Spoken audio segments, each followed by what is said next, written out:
Three more teams in the Western Conference to run to, and we're going to start with those final three with the San Antonio Spurs, the team that missed the playoffs last year with a 34-48 record. Pretty crazy that 34-48 was third to last in the West. The West is absolutely loaded.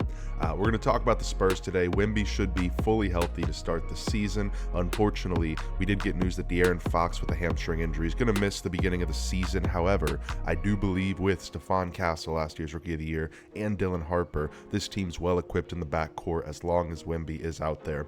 To talk about their key departures, they did lose Chris Paul in free agency to the Clippers. Again, they'll be replacing him with Dylan Harper as well as Stephon Castle and De'Aaron Fox, so I don't think that's going to be too big of a loss. We'll talk about some additions next. Luke Cornett was a great bring-in as some perimeter shooting. De'Aaron Fox as well was already on the team last year, but they did lock him up long-term with a 4 or 5 year extension. They brought in Dylan Harper, the second overall pick, who many thought could have been the first overall pick in a draft that didn't have a generational star like Cooper Flagg. Dylan Harper, a point guard out of Rutgers, as well as Carter Bryant. Carter Bryant, the 14th overall pick, a nice wing player. This team has done a tremendous job building around WEMBY without having to mortgage their future like most franchises would when they're trying to build around a generational talent. While De'Aaron Fox is out, we're going to see Stephon Castle take on a greater role. He did win Rookie of the Year last year, averaging 15 points a game with 4 rebounds and 4 assists to go with it, as well as a steal a game. He played 81 games last year and only started 47, but I wouldn't be surprised if he starts closer to 60 or 70 games this year and his minutes grow from 26 to 30 or 32.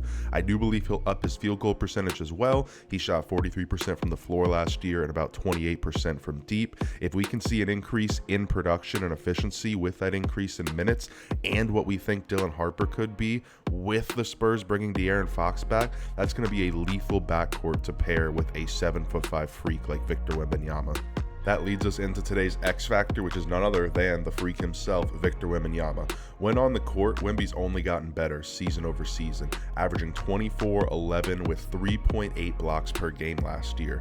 I would not be surprised at all if he goes up to 27-28 a game, 12 or 13 rebounds, and he really might average 5 blocks a game. I mean, if you get into the paint on this guy, you might as well just be handing the ball to him. Now, his blood clot that took him out at the end of last season was not something in his control. However, this type of injury is one that could keep him out for an extended period of time if it were to come back.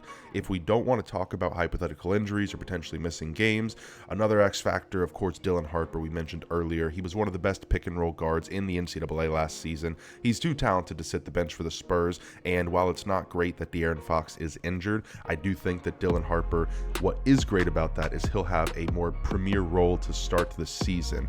He will be leading the loaded backcourt filled with De'Aaron Fox and Stephon Castle, and if he can increase shooting for what Stephon Castle didn't give last year, or even if Castle just steps up a bit, he might be able to steal minutes from Fox and Castle and be the #1 guard in this backcourt. FanDuel currently has their win total set at 43.5. Now that was 45.5 about 3 weeks ago before the De'Aaron Fox news. This is an extremely sharp line. They only won 34 games last year. However, WEMBY missed the last couple of months of the season. They also, again, bringing on Dylan Harper. Maybe De'Aaron Fox comes back as well and is better than what he was last year in that stint with the Spurs. I don't know if this team's going to be 10 wins better than last year, but you got to think if WEMBY plays 82 games, the sky's the limit for this team.